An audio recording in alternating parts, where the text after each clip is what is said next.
বাংলাদেশের তথ্য প্রযুক্তি খাতে সৈয়দ আলমাস কবির একটি পরিচিত নাম।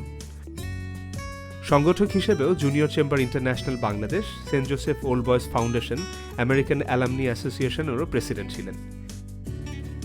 এক যুগেরও বেশি সময় বিশ্ববিদ্যালয়ের শিক্ষকতার পর 2006 সাল থেকে পুরোদস্তুর উদ্যোক্তা হিসেবে নাম লিখিয়েছেন।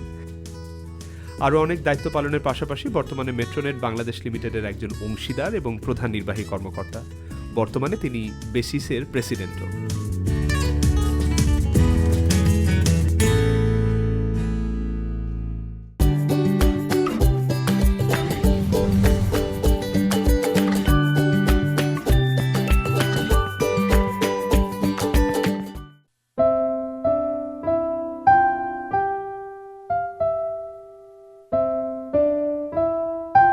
Almas bhai, so is it the Almas Den? It is, because Almas is a Leo, so Leo must have a den. Oh. So এই ডেনেই আমার সময় কাটে বেশিরভাগ আর কি। So welcome in iStyle. Thank you so much for having me. আমরা যেই আলমাস ভাইকে চিনি, একজন উদ্যোক্তা, বেসিসের এখনকার প্রেসিডেন্ট, তার বাসায় এসে আমি এত বই দেখবো, এটা কি ইজ ইট দ্য রিজন আপনি এক যুগেরও বেশি সময় পড়িয়েছেন, ছোটবেলা থেকেই খুব পড়ুয়ার স্টুডেন্ট যেটাকে বলে সেটা ছিলেন আপনি? হ্যাঁ, আমি ছোটবেলা থেকে এই গল্পের বই পড়তে খুব ভালোবাসতাম এবং এটা অবশ্য আপনি যা দেখছেন এটা কিন্তু আমার কালেকশনের একটা fraction. Okay, so I am sure যে ফুল কালেকশনটা, হ্যাঁ, ইনফ্যাক্ট আমার অন্যান্য ঘরে আছে, বাট হয়তো অত গোছানো নেই। বইয়ের সাথে যেহেতু আসলে আপনার আম্মা খুশি কবির ম্যাডাম, তিনি খুবই নামকরা উদয়ন স্কুলে পড়াতেন। আপনার তো ছিল উদয়ন, দেন সেন্ট জোসেফ। রাইট। যদি আমাদের পুরো জার্নিটা বলেন, আপনার পড়াশোনার গল্পটা। আমি উদয়ন স্কুলে যখন জয়েন করি তখন আমার বয়স ওরকম 3.5-4 বছর। সো ওই সময়টা মুক্তিযুদ্ধ চলাকালীন সময় কিন্তু আমি উদয়নে ছিলাম, মানে ওই স্কুলেই পড়তাম। তো তারপরে আমরা ক্লাস 2 পর থেকে ক্লাস 3 থেকে সেন্ট জোসেফস, ক্লাস 10 ম্যাট্রিক দিলাম সেন্ট জোসেফস থেকে 82-তে, এবং তারপর পরে ভর্তি হলাম নটরডেম কলেজে। 84-এ নটরডেম কলেজ থেকে HSC পাশ করলাম, এবং তারপরে পরের বছর 85-এ আমি যাদবপুরে গেলাম, কলকাতার যাদবপুর ইউনিভার্সিটিতে ইলেকট্রিক্যাল ইঞ্জিনিয়ারিং পড়ার জন্য। ওই সময় যাদবপুরের electrical engineering faculty was number 1 rated in whole of India, 1 number কথা। 2 নম্বর হচ্ছে আমার কলকাতা আমার খুব প্রিয় শহর। আমার আসলে ছোটোবেলা থেকে আমার নানা বাড়ি কলকাতায়, so it is like my second home. I lost my father in 85 just before going to Jadavpur, but আমার মা তখন আমাকে ইনসিস্ট করে যে না, তুমি যাও, তোমার এখানে পড়ার ইচ্ছা ছিল যাদবপুরে অনেক আগে থেকেই, তোমার বাবাও চেয়েছিল, so you should go and pursue. সো আমার মার উৎসাহে আমি আসলে তখন গিয়েছিলাম আর কি, যাদবপুরে গিয়েছিলাম। আপনি বললেন যে এটা হচ্ছে আপনার একটা ফ্র্যাকশন, সো আমি এক্সাইটেড যে বাসার ভেতরে আরও কি কি আমি দেখব। নিশ্চয়ই, আসুন আমরা আমাদের ফ্যামিলি লিভিং রুম যেখানে আমরা বসে গল্প করি ওখানে আমরা যাই।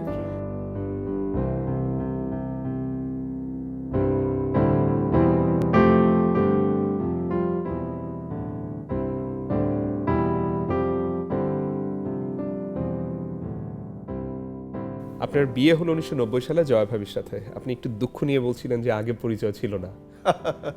না, it was an totally arrange marriage. তো আমরা বিয়ে করি, বিয়ে করে আমরা তার কিছুদিন পরেই আমরা আমেরিকায় চলে যাই, আমি আমার মাস্টার্স করার জন্য এবং আমার স্ত্রী সেখানে তার আন্ডার গ্র্যাজুয়েট করার জন্য। এবং তারপরে আমার স্ত্রী যখন আন্ডার গ্র্যাজুয়েট শেষ করেন তারপরে আমরা ঢাকায় চলে আসি আবার। তো ঢাকায় চলে আসার পরে আর্লি 90s-এ, এবং তখন আমি চিন্তা করি যে কী ধরনের কাজ করব। আমার তখন বাংলাদেশে নতুন প্রাইভেট ইউনিভার্সিটি শুরু হচ্ছিল, তো IUB এবং নর্থ সাউথ তখন একেবারে নতুন শুরু হচ্ছে এই অবস্থা।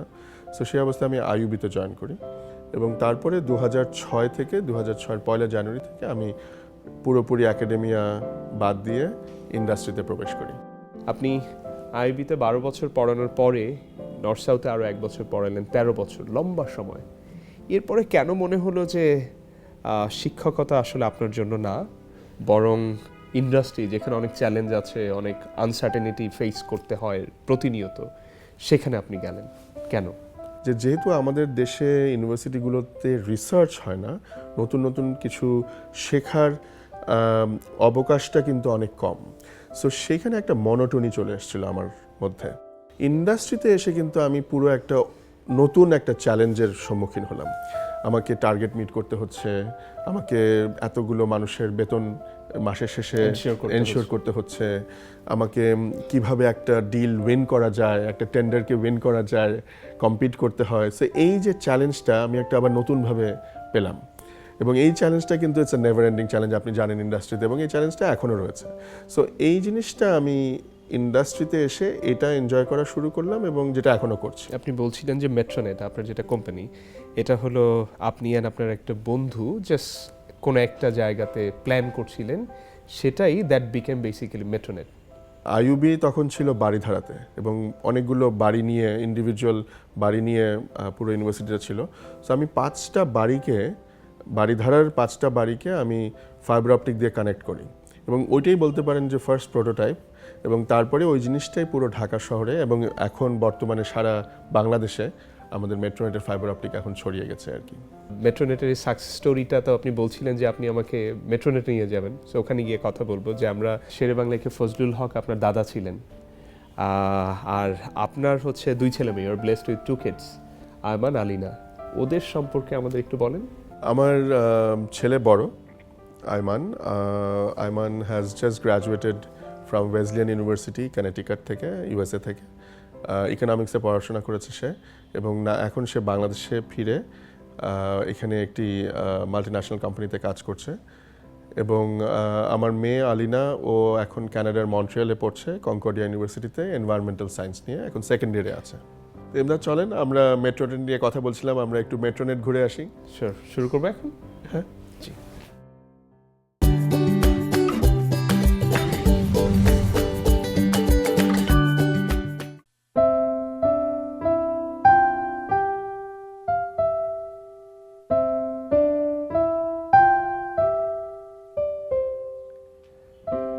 আপনি সবসময় বলেন যে necessity is the mother of all innovation.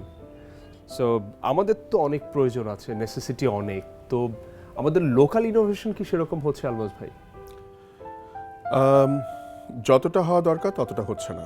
আমরা গ্লোবাল ইন্ডেক্সে ইনোভেশনে এখনও পিছিয়ে আছি। তার প্রধান কারণ হচ্ছে যে আমাদের ছেলেমেয়েদেরকে, ছোট ছেলেমেয়েদেরকে যে স্কুল থেকে যেভাবে শিক্ষা দেওয়া হয়, আমাদের যে শিক্ষার পদ্ধতি, এখানে আমি বলবো যে একটু চেঞ্জ আনা দরকার। এখানে কিন্তু আমাদের খুব পুঁথিগত বিদ্যা, একেবারে অর্থোডক্সভাবে আমরা যেভাবে পড়ে এসেছি, যেমন মনে করেন কথার কথা, এটা একটা কলম। এখন আমাদের শেখানো হয় যে হ্যাঁ এটা কলম, এটা কিভাবে তৈরি হচ্ছে, সো ছেলেমেয়েরা এটা মুখস্থ করছে। কিন্তু যদি একটু ক্রিয়েটিভ করা হয় যে ঠিক আছে এটা কলম আমরা জানি, এটা দিয়ে লেখা হয় আমরা জানি, আর কি করা যেতে পারে এটা দিয়ে, সো এই যে একটা ক্রিয়েটিভ মাইন্ড তৈরি করা, এইটা কিন্তু খুব জরুরি। এবং এই ক্রিয়েটিভ মাইন্ড যদি আমরা তৈরি করতে পারি, আমাদের শিক্ষার পদ্ধতি যদি চেঞ্জ করতে পারি, আমার মনে হয় hour nation will become an innovative nation, এবং এটার পোটেনশিয়াল কিন্তু রয়েছে আমাদের। চলুন আমরা ভেতরে যাই, আমার রুমে যাই। শিওর। আমরা এখন যে এখানে বসে আছি, মেট্রোনেট, একদম শুরু থেকে আপনি এখানে এসেছেন, তো এই জার্নিটাতে আপনার চ্যালেঞ্জেসগুলো কি ছিল? অ্যান্ড অনেক বছর হয়ে গেছে, এই চ্যালেঞ্জেসগুলোর কি ডেভেলপমেন্ট কি আছে এখন? আমরা যখন শুরু করি মেট্রোনেটের যাত্রা, তখন কিন্তু এটা একটা ডিসরাপটিভ টেকনোলজি ছিল, ফাইবার অপটিক কেউ চেনে না, জানে না। সো ওইটাই যখন আমরা মানে ওই চ্যালেঞ্জটা আমার পছন্দ ছিল, কিন্তু দ্যাট ওয়াজ আ চ্যালেঞ্জ মানুষকে বোঝানো, এবং ইট ওয়াজ এক্সপেন্সিভ অলসো। সো মানুষ কেন এক এক্সপেন্সিভ জিনিস নিবে যেটা কখনো টেস্ট করা হয়নি। সো এই চ্যালেঞ্জটা আমরা প্রথম ফেস করেছি। আরেকটা চ্যালেঞ্জ যেটা ফেস করেছি সেটা হচ্ছে যে আমরা 2007 থেকে আমরা ম্যানেজ সার্ভিসেস অফার করা শুরু করেছি। অর্থাৎ আপনার প্রতিষ্ঠানের কোনো আইটি, বিশেষ কোনো আইটির যে রিকোয়ারমেন্ট, সেটা আমরা আপনাকে ম্যানেজ করে দেব। তো এই যে আপনার জিনিসটাকে, আপনার আইটি ডিপার্টমেন্টকে, আপনার নেটওয়ার্ককে আমরা ম্যানেজ করব, এই ম্যানেজ সার্ভিসেস, এই অফারটাকে আমাদের কাস্টমাররা আসলে বুঝতে চাইতো না।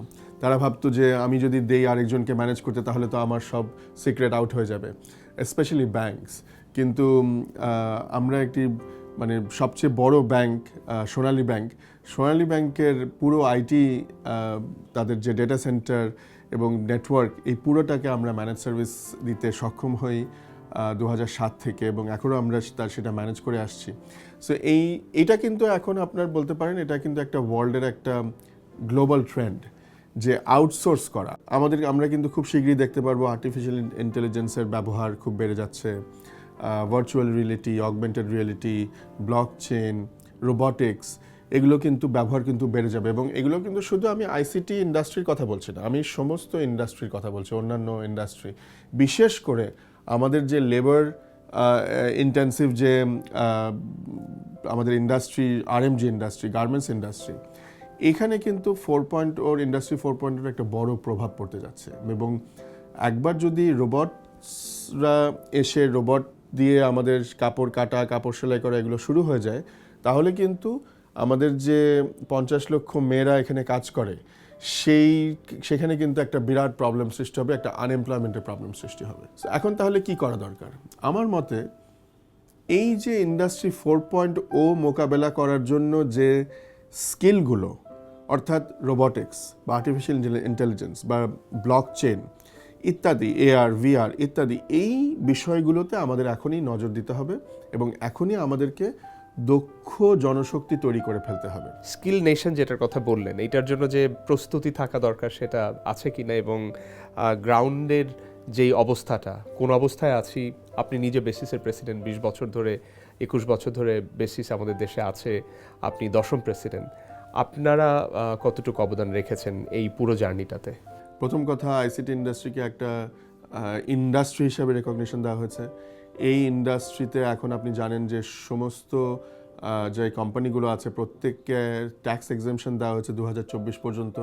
আইসিটি নীতিমালা করা হয়েছে এবং খুব সুখের বিষয়, আমি খুব গর্ব করেই বলতে পারি যে বেসিস থেকে যা যা রেকমেন্ডেশন দেওয়া হয়েছে প্রায় বলতে গেলে পুরোটাই মানে একেবারে আনচেঞ্জড অবস্থায় সেটাকে ক্যাবিনেটে পাশ করা হয়েছে নীতিমালা হিসেবে। এবং আমাদের যে 1200+ মেম্বার আছে, মেম্বার কোম্পানি আছে, তারা কিভাবে তাদের বিজনেসকে আরও এনহ্যান্স করতে পারে, আরও তাদের গ্রোথ যাতে এনশিওর হয়, সেটা আমরা চেষ্টা করি তাদেরকে প্রোভাইড করার জন্য। আমরা বেসিসের কথা অনেক বলছি, চলুন আমরা বেসিস অফিস থেকে ঘুরে আসি। চলুন।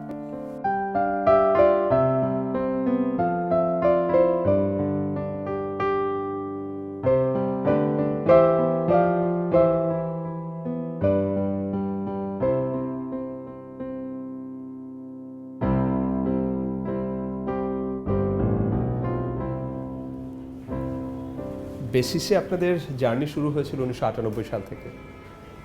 20-21 বছর পার করলেন।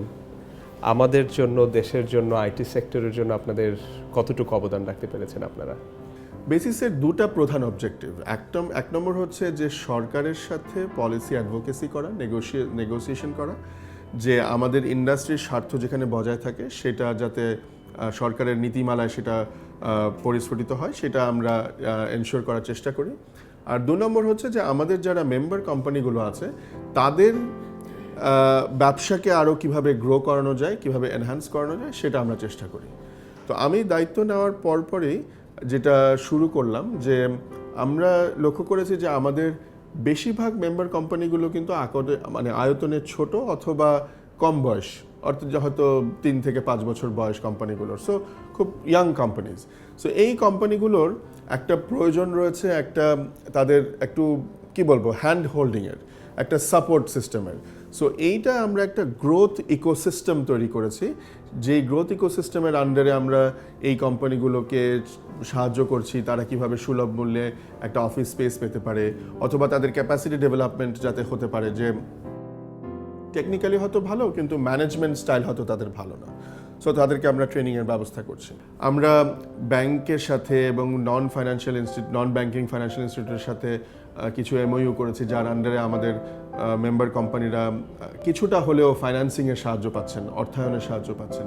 সো এই যে বিভিন্ন যে একটা সাপোর্ট সিস্টেম, এইটা আমরা একটা শুরু করেছি, এটা একটা তৈরি করেছি, যেটাকে আমি গ্রোথ ইকোসিস্টেম বলছি। এই গ্রোথ ইকোসিস্টেমের মাধ্যমে আমি বিশ্বাস করি যে আমাদের মেম্বার কোম্পানিগুলো তারা নিজেদের গ্রোথটাকে এনশিওর করতে পারবে এবং তাহলেই কিন্তু আমাদের পুরো ইন্ডাস্ট্রির গ্রোথটা অটোমেটিক্যালি এনশিওর হবে।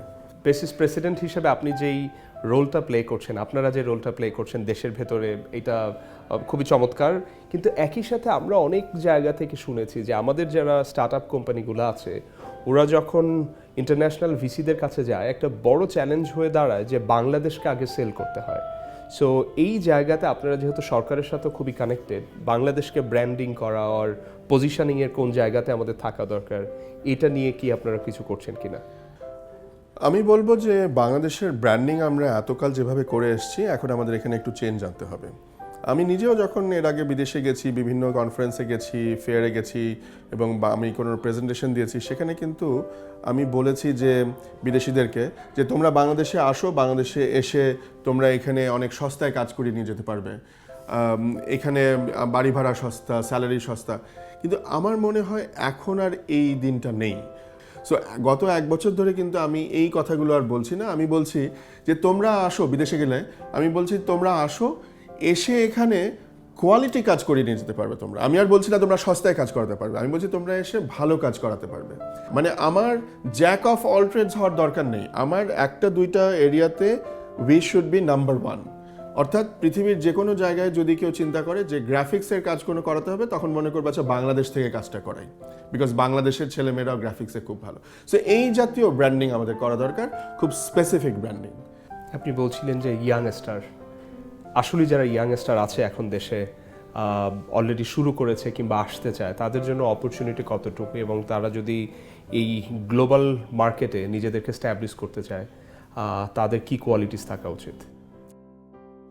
যারা নতুন করে বাংলাদেশে আসতে চায় অথবা স্পেসিফিক্যালি যদি আইসিটি ইন্ডাস্ট্রিতে যদি কাজ করতে চায়, তাদেরকে আমি বলবো যে এখানে প্রচুর সুযোগ রয়েছে। তার কারণ বাংলাদেশ এখন একটা এই আইসিটি বিপ্লবের মধ্যে দিয়ে যাচ্ছে, এবং ডিজিটাল বাংলাদেশের যে ম্যান্ডেটটা, এটা যেহেতু রয়েছে সরকারের, অনেক কাজকর্ম করার সুযোগ রয়েছে।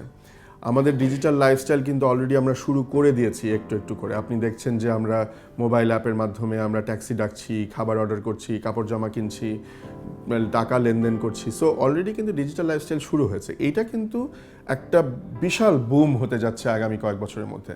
সো অনেক সুযোগ রয়েছে। আমি বলবো যে আইসিটিতে যারা আসবেন বা যারা উদ্যোক্তা হবেন, এন্টারপ্রেনার্স হবেন, তারা ওই গড্ডলিকা প্রবাহে গা না ভাসিয়ে কিছু কিছু স্পেসিফিক ইনোভেটিভ আইডিয়াস নিয়ে আসতে হবে। কেননা ওই মি টু আরেকজন করছে আমিও করি, এই কাজটা করলে কিন্তু ভালো হবে না বা সাকসেস ওইভাবে আসবে না। সো হ্যাঁ, ঠিক আছে, আরেকজন করছে আমিও করি, কিন্তু আমি অন্যভাবে করি, আমি আরও বেটারভাবে করি। এই ইনোভেটিভ আইডিয়াটা যদি আমি নিয়ে আসতে পারি, তাহলে আমার মনে হয় তারা সাকসেসফুল হবে, যারা ইয়াংস্টার্স আছেন। আর এছাড়া আমি বলবো যে একটু বিজনেসটা প্ল্যান করে এগোতে হবে। আমি টেকনিক্যালি ভালো, জাস্ট আমি ব্যবসায় নেমে গেলাম, সেটা আমার মনে হয় করা উচিত না। আমি টেকনিক্যালি ভালো, কিন্তু আমাকে একজন পার্টনার নিতে হবে যে ব্যবসায় ভালো, যে অ্যাকাউন্টিংয়ে ভালো, এরকম কিছু, যে ব্যবসাটা বা অ্যাকাউন্টিংটা ভালো করে বোঝে। সো আমি টেকনিক্যাল কাজ করব, কিন্তু আমার পার্টনার হয়তো অ্যাকাউন্টিং বা মার্কেটিং বা এই ব্যবসার কাজটা করবে। সো এইরকম কম্বিনেশন হলেই কিন্তু that will be a winning combination. Albas ভাই, আপনাকে অনেক ধন্যবাদ, আপনি আইস্টাইলকে আজকে সময় দিয়েছেন। Thank you so much.